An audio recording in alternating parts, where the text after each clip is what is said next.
স্বাগত জানাই নাগরিক ভাবনায়। নীলফামারীর ডিমলা উপজেলায় বুড়িতিস্তা নদী খনন কার্যক্রমকে কেন্দ্র করে কুটিরডাঙ্গা এলাকায় চরম উত্তেজনাকর পরিস্থিতির সৃষ্টি হয়েছে। ৩১ ডিসেম্বর শনিবার বিকেল ৫টার দিকে শত শত মানুষ, সেনাবাহিনী, পুলিশ ও আনসার ব্যাটালিয়নের সদস্যদের উপস্থিতির মধ্যেই একটি অস্থায়ী আনসার ক্যাম্পে ভাঙচুর ও লুটপাট চালায় বলে অভিযোগ পাওয়া গেছে।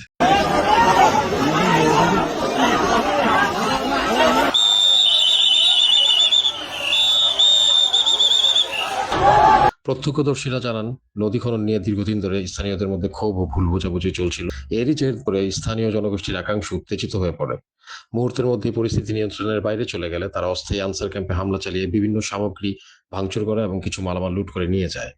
ঘটনার সময় আইনশৃঙ্খলা বাহিনীর সদস্যরা ঘটনাস্থলে উপস্থিত থাকলেও পরিস্থিতি দ্রুত উত্তপ্ত হয়ে ওঠে। এ সময় দায়িত্ব পালনকালে দুজন স্থানীয় সংবাদকর্মী হামলার শিকার হন। আহত সাংবাদিকদের মধ্যে মোহাম্মদ নয়নুজ্জামান নয়ন জানান, তাকে শারীরিকভাবে মারধর করা হয় এবং তার ব্যবহৃত মোবাইল ফোন ভেঙে ফেলা হয়। পরে আহত সংবাদকর্মীদের প্রাথমিক চিকিৎসা দেওয়া হয়েছে। সংবাদকর্মীদের উপর এমন হামলার ঘটনায় স্থানীয় সাংবাদিক মহল সহ সচেতন মহলে তীব্র ক্ষোভ ও উদ্বেগের সৃষ্টি হয়েছে। তারা এই ঘটনার সুষ্ঠু তদন্ত ও দোষীদের দৃষ্টান্তমূলক শাস্তির দাবি জানিয়েছেন। ঘটনার পর পুরো কুটিরডাঙ্গা এলাকা থমথমে উত্তাল অবস্থা রয়েছে।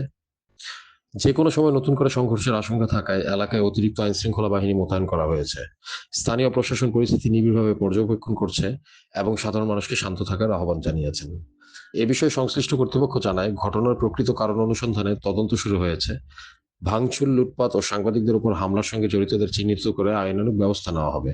পাশাপাশি বুড়িতিস্তা নদী খনন কার্যক্রম নিয়ে সৃষ্ট সমস্যাগুলো আলোচনার মাধ্যমে সমাধানের উদ্যোগ নেওয়া হবে বলেও আশ্বাস দেন তারা।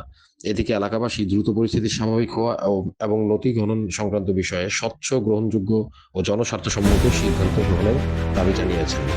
মোহাম্মদ মফিজুল ইসলাম, সিনিয়র প্রতিনিধি, নাগরিক ভাবনা।